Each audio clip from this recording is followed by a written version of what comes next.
expressed a desire for a future that is more just, more inclusive,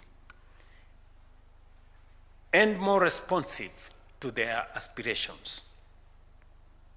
Never before, however, have Kenyans expressed such a deep and widespread yearning for change and renewal.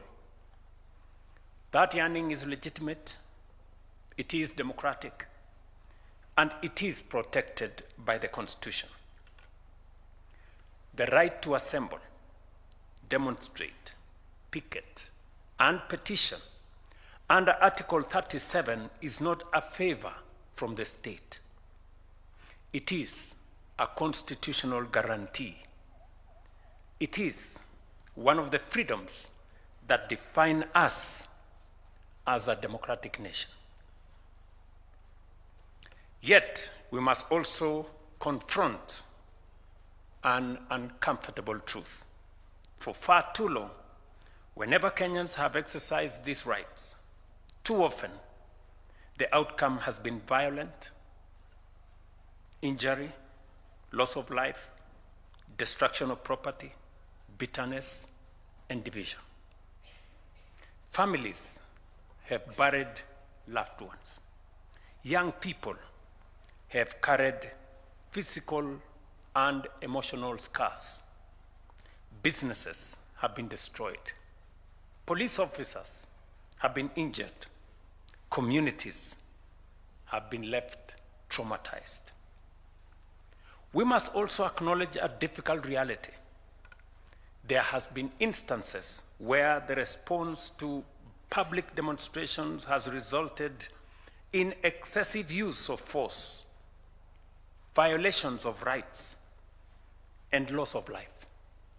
Equally, there has been occasions when legitimate protests have been infiltrated by criminal elements, leading to violence, looting, destruction, and harm to both citizens and law enforcement officers.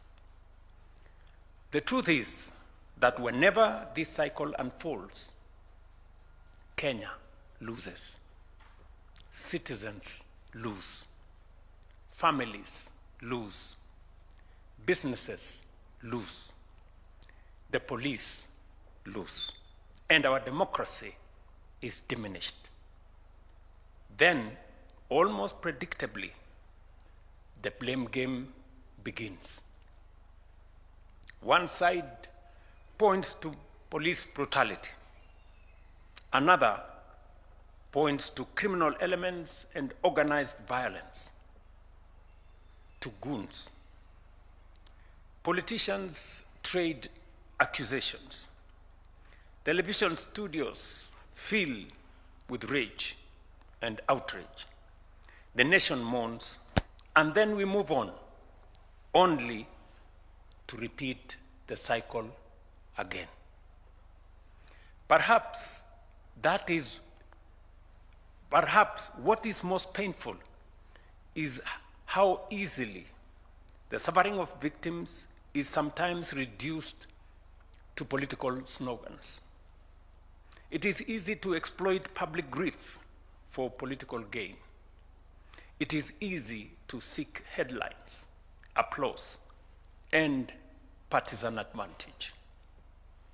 What is much harder is to sit with the families who have lost loved ones, to listen to those carrying physical and emotional wounds years after the cameras have left, to comfort those whose businesses were destroyed, whose livelihoods disappeared, and whose futures were altered forever. That is why we must resist the temptation to turn national tragedy into political theater. The lives of Kenyans are too precious, the wounds too deep, for us to treat them as instruments of political competition. For decades, successive political generations have condemned these tragedies without fundamentally resolving them. I understand why.